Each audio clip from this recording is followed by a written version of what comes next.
সম্মানিত দেশবাসী, আজকে আসলে এমন একটা বিষয়ে কথা বলতে হচ্ছে যে কথাটা না বললেই নয়। বাংলাদেশ সুপ্রিম কোর্ট, হাইকোর্ট এবং বিচার বিভাগ নিয়ে কিছু কথা বলতেই হচ্ছে আমাদেরকে এবং সে কথা বলছি। ঈদের আগেই 12/3/2026 তারিখে আদালত অবকাশকালীন ছুটিতে যায়, যেটা খুলবে আগামী 19/4/2026 তারিখে। কিন্তু এই অবকাশকালীন সময়ে দেখা যায় যে বিভিন্ন সময়ে অতীতে দেখা গেছে অনেকগুলো বেঞ্চ দেয় বা এই মামলা, জরুরি কিছু মামলা নিষ্পত্তি করা যায়।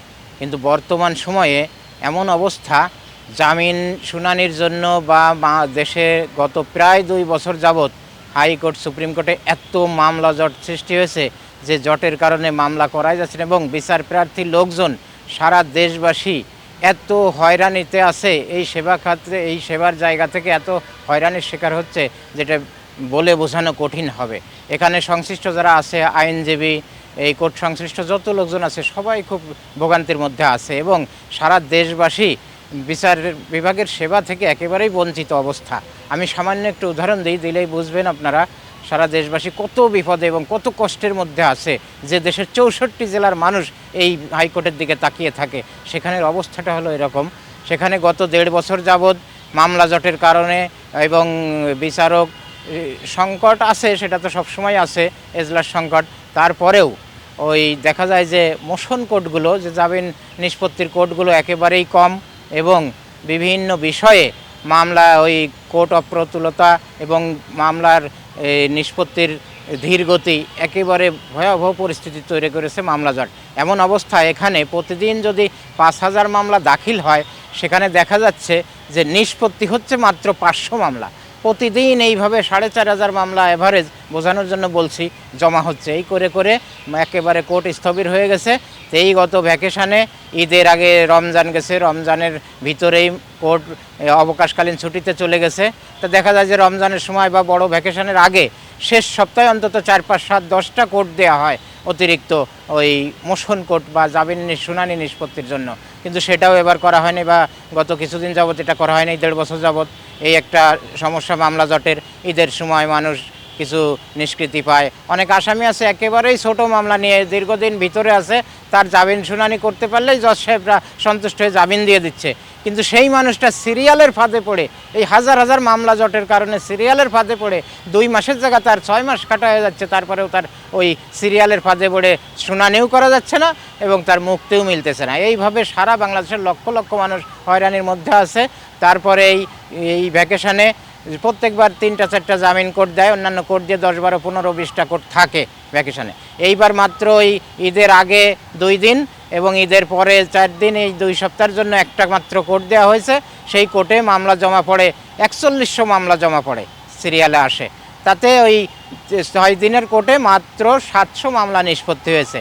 মানুষ এই সপ্তাহে, এই লয়াররা, আইনজীবীরা এত কষ্ট করে, তারা এত হয়রানির শিকার হয়। ওই একবার নোটিশ দেয়, ওই ফটোকপি করে অ্যাটর্নি জেনারেল কপি দেবে, আবার একটা কোর্টে সেই হুড়োহুড়ি করে তারা মারামারি করে, এই দৌড়োদৌড়ি করে, বিভিন্ন কল কৌশল করে মামলাগুলো জমা দিবে। জমা দেওয়ার পরে লিস্টে আসে অনেক দূরে। লিস্টে আসার পরে দেখা যায় যে মামলা নিষ্পত্তি হয় না। আবার ওখান থেকে তুলে নিয়ে আবার আর 1 সপ্তাহ পরে হয়তো আর একটা কোর্ট দিয়েছে, সেখানেও একই অবস্থা। এই ভোগান্তিতে পড়ে ভয়াবহ অবস্থা তৈরি হয়েছে আদালতে এবং সারা বাংলাদেশের সমস্ত বিচার প্রার্থীরা আইনজীবী সহকারী এবং কোর্ট সংশ্লিষ্ট ব্যক্তিদেরকে এমন গালিগালাজ করে, এই বিচার বিভাগের এই বিজ্ঞ আইনজীবীদেরকে গালি শোনানোর জন্য এখন বিচার বিভাগ একটা মাধ্যম হয়ে দাঁড়িয়েছে। এই অবস্থায় আমরা এর থেকে মুক্তি চাই। এই ভ্যাকেশানে এই অনেকগুলো কোর্ট চাই জামিন নিষ্পত্তির জন্য। অন্তত 8টা 10টা মোশন কোর্ট দিলে দেখা যাবে অনেকগুলো মামলা নিষ্পত্তি হয়ে যাবে। এই ভ্যাকেশানে আরেকটা, তারপরের সেশনে 5 তারিখ থেকে 19 তারিখ পর্যন্ত আর কোর্ট দেওয়া হয়, মাত্র 2টা জামিন কোর্ট দেওয়া হয়। 2টা জামিন কোর্টে মামলা জমা পড়ে। একটা কোর্টে মামলা সিরিয়ালে আসে 3058টা, আর একটা কোর্টে মামলা সিরিয়ালে আসে 1616টা। তো 1616টা কোর্টে, যে কোর্টে মামলা আসে, ওখানে 7 দিনের কোর্ট, 1 দিনে নিষ্পত্তি হয় 62টা মামলা। আর 3058টা যে কোর্টে, ওই কোর্টে মামলা নিষ্পত্তি হয় 1 দিনে হইল এই 168টা। তো এইভাবে নিষ্পত্তি হওয়ার পরে দেখা যাবে যে 4-5 দিনে বা 7 দিনের আদালতে এখানে সর্বোচ্চ মামলা নিষ্পত্তি হবে 400-500 মামলা, 600 মামলা নিষ্পত্তি হবে। কিন্তু মামলা জমা আছে, একটায় 1600 আর একটায় 3100। আর এরকম হাজার হাজার মামলা নিয়ে তো পড়ে আছে, রেগুলার কোর্টের মামলা এভাবে পড়ে আছে। আমার বক্তব্য হলো যে এমনও দেখা গেছে এই কোর্টের সম্মানিত বিচারপতি, বর্তমানে উনি অ্যাপিলেট ডিভিশনের বিচারপতি রেজাউল হক সাহেব, একদিনে 500-600 মামলা নিষ্পত্তি করেছেন। এই তারপরে দেখা গেছে সম্মানিত বিচারপতি উনিও প্রমোশন পেয়ে এখন অ্যাপিলেট ডিভিশনে আছে, বিচারপতি SM এমদাদুল হক সাহেব, উনিও এরকম মামলা নিষ্পত্তি করেছেন যখন ওনাদের জামিন পাওয়ার ছিল। তারপরে দেখা গেছে বিচারপতি খায়রুল আলম সাহেব, তারপরে বিচারপতি হাফিজুল আলম সাহেব, বিচারপতি কুজ্জুজ্জামান সাহেব, এই মানুষগুলো দেখা গেছে তাদের কাছে যখন জামিনের সংক্রান্ত শুনানির ক্ষমতা ছিল তখন এনারা অনেক ভালো নিষ্পত্তি করছেন, মানুষও অনেক নিষ্কৃতি পাইছে। যেসব মামলা দেওয়ার মতো সেগুলো তো দিবেই, সব জাস্টিসেই দিবে, যেগুলো দেওয়ার মতো না দিবে না, আমাদের কোনো কথা নেই। কিন্তু আমি শুনানিই করতে পারি না। আমরা সাধারণ মানুষ এই আসি কোর্টের বারান্দায় দৌড়াই বেড়াই, উকিলের সাথে ঝগড়া হয়, আইনজীবী সাহেবও মানসিকভাবে অসুস্থ হয়ে যায়, তাকে আমরা প্রেশার দিই। কিন্তু আসলে বাস্তবতা দেখতেছি যে আইনজীবীদের কোনো দোষ নাই, আইনজীবীদের সর্বোচ্চ চেষ্টা আছে।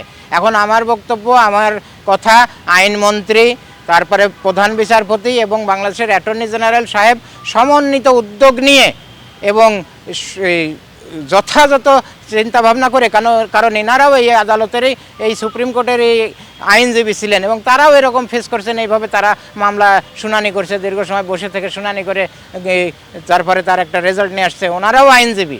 তো আইনজীবীরা যদি এখন ওইখানে যাইয়ে ওই সংশ্লিষ্ট ওই ক্ষমতাবান জায়গায় যেয়ে তারা যদি আসলে এগুলো নিষ্পত্তি করার জন্য যথাযথ উদ্যোগ না নেয়, তাহলে তো আসলে ওনারা যে আইনজীবী ছিল, আইনজীবীর সময় ওনারা নিজেরাই এই সমস্যাগুলো মোকাবেলা করছে। এখন ওনারা যদি এই উদ্যোগ না নেয় তাহলে এই দেশের বিচার প্রার্থী মানুষরা কোথায় যাবে? 64টা জেলার মানুষ বিচার প্রার্থীরা তাকায় থাকে যে সকালে হাইকোর্ট খুলবে, হাইকোর্ট খুললে আমাদের মামলার নিষ্পত্তি হবে বা আমাদের মামলা শুনানি হবে বা আমার আসামির জামিন হবে, জামিন না হলেও আমার আসামির জামিনের চেষ্টা করবে আইনজীবী, কিন্তু সেটা পারতেছে না। সব সময় আইনজীবীদের সাথে সারা বাংলাদেশের এই মক্কেল বলি আমরা, সেই মক্কেলদের সাথে গ্যাঞ্জাম সৃষ্টি হয়ে ভয়াবহ পরিস্থিতি তৈরি হয়েছে। তা আমার অনুরোধ প্রধান বিচারপতির কাছে। তারপরে আরেকটা ঘটনা ঘটছে, একদিন কোর্ট করার পরে যে কোর্টে 1616টা মামলা জমা আছে, 62টা নিষ্পত্তি হওয়ার পরে একদিন কোর্ট করার পরে ওনার শ্বশুর মারা যায়। শ্বশুর মারা যাওয়ার পরে উনি ছুটি নিয়ে চলে যায়, তারপরে আর 3 দিন কোর্ট বসবে না। হয়তো আগামী সপ্তাহ না 3 দিন না 4 দিন কোর্ট আছে, ওই 3-4 দিনও হয়তো উনি ছুটি বাড়িয়ে নেবে এবং কোর্ট হবে না। কিন্তু আমার কথা যে প্রধান বিচারপতি তো এগুলো অবগত, ছুটি নিলেও তো তার কাছ থেকে নিচ্ছে বিচারপতিরা, কিন্তু উনি কেন সাথে সাথে বিকল্প পথ তৈরি করতেছে না? সাথে সাথে এই মামলাগুলো আরেকটা কোর্ট শুনবে বা ওখানে আরেকজন সেকেন্ড জাজ তো আছেই, ওখানে আরেকজন বিচারপতি এনে ওইখানে ডিভিশন বেঞ্চ গঠন করে ওই মামলাগুলোই ওই সিরিয়াল অনুযায়ী আরেকজন শুনবে। এবং মামলা শোনার ক্ষেত্রে বলা উচিত যে পরিমাণ মামলা জমা পড়েছে এরকম নিষ্পত্তি যাতে হয় বা ওই টার্গেট নিয়ে আপনারা এই কয়দিনে শেষ করতে পারেন সেই ব্যবস্থা করেন। তাহলে দেখা যাবে যে সময় কম নিয়ে দ্রুত মামলা নিষ্পত্তিগুলো করবে। আর সব সময় কোর্টে, ওই রেগুলার কোর্টে, ভ্যাকেশন কোর্টে, সবসময় কোর্টে একটা ওই মামলা দ্রুত নিষ্পত্তির জন্য এই মনিটরিং সেল গঠন করে ওই সেখানে থাকবে আইন মন্ত্রণালয়ের লোক, অ্যাটর্নি জেনারেল অফিসের লোক, প্রধান বিচারপতির লোক এবং ওই প্রধানমন্ত্রী অফিসের একজন লোক। এই 4 জন লোক থেকে একটা মনিটরিং সেল, তাদের কাজ হবে প্রত্যেকটা আদালতে কী পরিমাণ মামলা জমা আছে এবং সেই অনুযায়ী কী পরিমাণ নিষ্পত্তি করা যায়। এরকম একটা মনিটরিং সেল থাকলে তাহলে সংশ্লিষ্ট ওই এজলাসগুলো অনেক মামলা নিষ্পত্তি করবে। তাকে দেখা যাবে যে ওই জমা যে পরিমাণ আছে বা যে পরিমাণ জমা হয় ঠিক টার্গেট দিয়ে সেইভাবে মামলা নিষ্পত্তি করতে হবে। আসলে যেহেতু বিচারপতি রেজাউল হক সাহেব পারছে, যেহেতু বিচারপতি এমদাদুল হক সাহেব পারে, যেহেতু খায়রুল আলম সাহেব পারে, যেহেতু হাফিজুল আলম সাহেব পারে, যেহেতু কুজ্জুজ্জামান সাহেব পারে, আরও অনেকের নাম বললাম না, এরা যেহেতু পারে তাহলে অন্যরা কেন না পারবে? অন্যরা কেন পারবে না? সেক্ষেত্রে যেভাবেই হোক আমাদের এই কোর্টের এই বিপদটা উদ্ধার করা হোক। সারা বাংলাদেশের মানুষ এখানের দিকে তাকিয়ে আছে। ভয়াবহ পরিস্থিতি তৈরি হয়েছে মামলা জটের এবং আদালত তো ওই মানুষের প্রয়োজনেই তো আদালতের প্রয়োজনে তো মানুষ নাই, মানুষের প্রয়োজনেই আদালত সৃষ্টি হয়েছে। ওই আদালত তো মানুষের জন্য সৃষ্টি হয় নাই। তো এখন এই অবস্থায় যেভাবেই হোক মানুষের প্রয়োজনেই আদালত, সেই কথাটা চিন্তা করে মাননীয় প্রধান বিচারপতির কাছে আমাদের অনুরোধ, আমাদের আবেদন, আপনি যে কোনোভাবে এই বিষয়গুলো নিষ্পত্তি করে, এই বিষয়গুলো মানবিকভাবে বিবেচনা চিন্তাভাবনা করে দ্রুত এই ভ্যাকেশনেই যে কয়দিন কোর্ট আছে, আদালত খোলা আছে, ওই রেগুলার কোর্ট শুরুর আগে আপনি এর মধ্যে আরও অন্তত 10টা কোর্ট দিয়ে 10টা মোশন কোর্ট দিয়ে অন্তত এই জামিন প্রার্থীদের কিছু মামলা নিষ্পত্তির ব্যবস্থা করে দেন। এবং যে কোর্টটা ছুটিতে গেছে, যেহেতু ওনার শ্বশুর মারা গেছে, মানবিক বিষয়, এটা অবশ্যই ঠিক আছে, কিন্তু ওখানে আর একজন বিচারপতি এনে ডিভিশন বেঞ্চ আবার গঠন করে সাথে সাথে পদক্ষেপ নিয়ে আমি চাই আগামীকালকের থেকেই আবার ওই কোর্টটা চালু করা। নাহলে ওখানে যে 1616টা মামলা জমা আছে, এই মামলাগুলোর আর শুনানি হবে না। আবার এই আইনজীবীদেরকে আবার এই নোটিশ চেঞ্জ করে আবার অ্যাটর্নি জেনারেল কপি দিয়ে ফটোকপি করে আবার তাদের আর একটা কোর্টে এই মামলাগুলো জমা দিতে হবে, আবার তাদের হয়রানি। এইভাবে সপ্তাহের পর সপ্তাহ এইভাবে হয়রানি হতে হতে ভয়াবহ পরিস্থিতি হয়েছে। এইখানে রুটি রুজির বিষয় যে আইনজীবী, সম্মানিত আইনজীবীদের, আইনজীবী সংশ্লিষ্ট সবার বা এই কোর্ট সংশ্লিষ্ট সবার, তারাও ভয়াবহ বিপর্যয়ের ভিতর আছে। রুটি রুজি নিয়ে তাদের টানাটানি শুরু হয়ে গেছে। এখন মাননীয় প্রধান বিচারপতির কাছে আমার অনুরোধ, এবং বাংলাদেশের মাননীয় প্রধানমন্ত্রী, মাননীয় অ্যাটর্নি জেনারেল, মাননীয় আইনমন্ত্রী, সবার কাছে আমার আবেদন, আমার অনুরোধ সারা দেশবাসীর পক্ষ থেকে, যেই যে ভয়াবহ জট তৈরি হয়েছে এবং মামলা নিষ্পত্তি হচ্ছে না, এই ভ্যাকেশনে, এই অবকাশকালীন বেঞ্চে সামান্য 2-1টা বেঞ্চ দিয়ে আরও মানুষকে হয়রানি করা হচ্ছে। এগুলো না করে সংশ্লিষ্ট সকলে চিন্তাভাবনা করে, এই সংশ্লিষ্ট আধিকারিকরা চিন্তাভাবনা করে আপনারা দ্রুত একটা ব্যবস্থা নেন। মাননীয় প্রধান বিচারপতি, অ্যাটর্নি জেনারেল, মাননীয় আইনমন্ত্রী, মাননীয় প্রধানমন্ত্রীর দপ্তর থেকে সব কিছু বিবেচনা করে দ্রুত এই হাইকোর্টে মামলা নিষ্পত্তির জন্য এবং এই ভ্যাকেশনে অনেকগুলো কোর্ট দেওয়ার জন্য, এবং ভ্যাকেশনের পরে যে রেগুলার কোর্ট শুরু হবে, ব্যাপক হারে মোশন কোর্ট দিয়ে যে যত দ্রুত সম্ভব সকল এই মামলা জট থেকে মানুষকে মুক্তি দেওয়া হোক। এবং এই জরুরি জনগুরুত্বপূর্ণ বিষয়, এই মামলা, এই জামিন বিষয় নিষ্পত্তিগুলো এবং আরও সংশ্লিষ্ট যে বিষয়গুলো আছে জরুরি বিষয়, এগুলো দ্রুত নিষ্পত্তির জন্য অনেক বেঞ্চ বাড়িয়ে দিয়ে এবং তাদেরকে একটা টার্গেট দিয়ে যে এইভাবে এত মামলা নিষ্পত্তি করেন। সারাদিনে দেখা যায় 2টা মামলাও হয় কোনো কোর্টে, আবার সারাদিনে কোনো কোর্টে 500 মামলাও হয়। তো সব কোর্টগুলোর জন্য সমান স্পিড নিয়ে সুন্দরভাবে কাজ করে মামলা নিষ্পত্তি করে। আর দ্রুত এই যে এই খোলার আগে যে ভ্যাকেশন আছে, এই ভ্যাকেশনের যে কদিন অফিস আছে, যে কদিন কোর্ট আছে, এর মধ্যে আরও 8-10টা বেঞ্চ বাড়িয়ে দিয়ে দ্রুত মামলাগুলো নিষ্পত্তি করার ব্যবস্থা করলে অন্তত এই আইনজীবী স্যারেরা, ওনারা অন্তত এই মানুষের গালির থেকে অন্তত বাঁচবে। তাদের মামলা যেটা দেওয়ার মতো সেইটাই দিবে বিচারপতি, ওই জামিন দিবে যেটা দেওয়ার মতো না সেটা দিবে না। এতে মানুষের কোনো হাই আফসোস নাই, আইনজীবীদের কোনো দুঃখ নাই। তাদের কথা আমরা যেন শুনানিতে অংশ নিতে পারি, শুনানিটা করতে পারি, মানুষকে বোঝাতে পারি যে আমি চেষ্টা করেছি, হয় নাই। এখন ভয়াবহ পরিস্থিতি তৈরি হয়েছে কোর্টে। মাননীয় প্রধান বিচারপতির কাছে আমাদের করজোড়ে অনুরোধ, সংশ্লিষ্ট আইনজীবী নেতাদের কাছে বা সুপ্রিম কোর্ট বারের কাছে বা বাংলাদেশ বার কাউন্সিলের কাছে, অ্যাটর্নি জেনারেলের কাছে, আইনমন্ত্রীর কাছে, সর্বোপরি মাননীয় প্রধানমন্ত্রীর কাছে আমাদের অনুরোধ, দ্রুত সময়ের মধ্যে এই আদালতের এই মামলা জট এবং আদালতের এই সমস্যাগুলো দ্রুত বিবেচনায় আনে খুব দ্রুত অনেকগুলো বেঞ্চ দিয়ে এবং এই রেগুলার কোর্ট খোলার আগে, নিয়মিত কোর্ট দেওয়ার আগে যে ভ্যাকেশন আছে, একেবারে 2টা কোর্টের মধ্যে একটা কোর্ট ছুটিতে চলে গেছে আর একটা কোর্ট কোনো মতো চলতেছে। তো এই 2টার জায়গা আরও 5টা-10টা কোর্ট দিয়ে অন্তত এই মামলা কোর্ট খোলার আগেও যেন বেশ কিছু মামলার নিষ্পত্তি করা যায়, সেই ব্যবস্থাটা করুন। কোর্টে ভয়াবহ পরিস্থিতি হয়েছে, ভয়াবহ মামলা জট তৈরি হয়েছে। এই অবস্থা থাকলে এদেশের মানুষ বিচার বিভাগের প্রতি আস্থা হারিয়ে ফেলবে। যেহেতু স্বাধীন প্রতিষ্ঠান বিচার বিভাগ, সেখানে এই বিচার বিভাগের সর্বোচ্চ স্তরে সুপ্রিম কোর্ট, হাইকোর্টে এত মামলা জট থেকে নিষ্কৃতি দিতে হলে আপনাদের এইভাবে আপনারা দ্রুত আদালত সংখ্যা বাড়িয়ে এবং ভ্যাকেশনের এই বাংলাদেশে হাইকোর্ট, সুপ্রিম কোর্ট বছরে 5 বার বন্ধ পড়ে।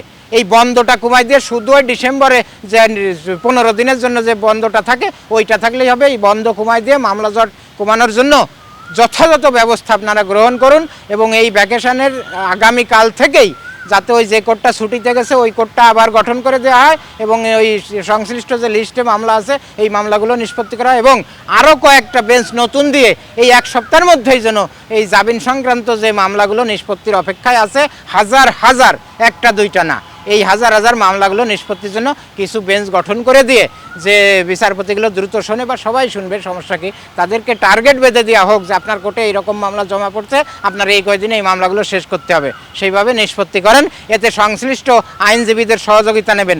আর বারের একজন বিজ্ঞ আইনজীবী, বেঞ্চের একজন বিজ্ঞ মাননীয় বিচারপতি, তো অবশ্যই বিচারপতি বারের একজন বিজ্ঞ আইনজীবীকে বিশ্বাস করেন এবং আইনজীবীরাও বেঞ্চের বিচারপতিকে বিশ্বাস করেন। কারণ এই বারের বর্তমান একজন আইনজীবী কালকে ওই বেঞ্চের একজন বিচারপতি হইতে পারে। ওই বেঞ্চের একজন বিচারপতিও 2 দিন আগে বারের একজন আইনজীবী ছিলেন। তারা একজন আরেকজনকে বিশ্বাস করে, সম্মান করে। অতএব ওই মামলা আপনার ওই কমন অর্ডার দিয়েও তাদের কাছে স্বল্প পরিসরে বক্তব্য শুনে যে আপনার মামলার কি বিষয়, এই বিষয়, এইভাবে কমন অর্ডার দিয়েও প্রতিদিন 2, 4, 500 না 2-1000 মামলা নিষ্পত্তি করা যায়, তাতেও কোনো সমস্যা নেই।